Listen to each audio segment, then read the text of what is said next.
नमस्कार सांगमाने मु राजा एवं आपण देखुचंती रॉयल फिट गाइड। एई वीडियो होची मो जीवनर स्टोरी केमिति मु निजको परिवर्तन कराइली जहाँकि मोटारू निजको फिट एक्टिव बनैली। दयाकोरी वीडियो को शेष जाए देखंतु एवं सब्सक्राइब करिया को जमा भी भूलंतु नहीं।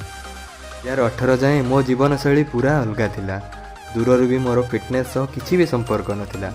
मु एक्सरसाइज एवं किछि भी फिजिकल एक्टिविटीज करू नथिली। मो पाखरे खाद्य कैलोरिक डाएट आ सप्लीमेंट पर किछि भी ज्ञान नथिला। मु पूरा बेकार अस्वास्थ्यकर जीवनशैली कटाउथली। तार कुप्रभाव धीरे धीरे मो शरीर उपर पड़ा। तापरे मेद सबू डिपोजिट हो गला मो शरीर रे। समस्ते मो शरीर को नहीं मजाक बनैवा आरंभ करदेले।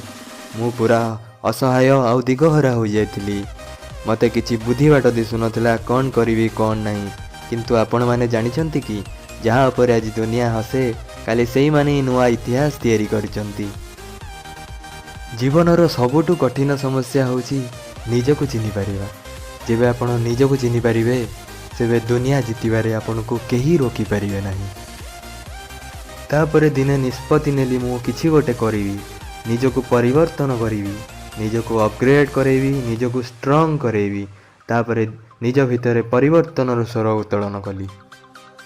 आपण माने जानिछंती कि फिटनेस हेउची अनुशासन और प्रतिज्ञार अन्य नाम।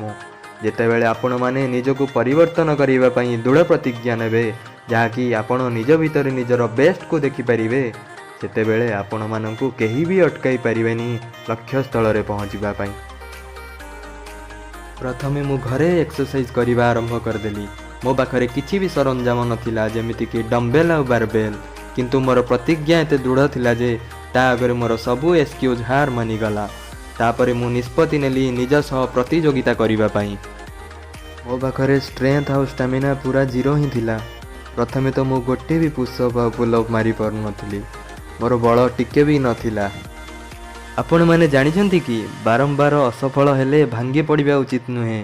बेले बेले पेन्थार शेष चाबी रे ताला खोली थाए। जानी रखंतु फिटनेस प्रक्रिया बहुत धीर। सेथिपई आपण मानकु धैर्य रखिबाकू पड़िबो आ बिना फल आशारे परिश्रम करियाकू पड़िबो। कथारे अछि परिश्रम ही सफलतार चाबिकाठी। सहज हेबा पूर्वरु सबु जिनस कठिन होई थाए। कथारे अछि घर्षण बिना मुक्ता चिकण हुए नाही कि कर्षण बिना मनुष्य महत हुए नाही।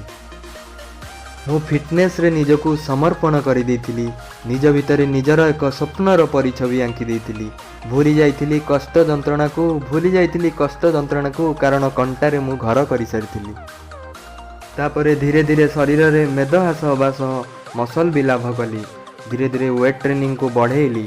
गोटे रु 1.5 वर्षर तपस्या परि मु 20 केजी फैट लॉस करिथिली।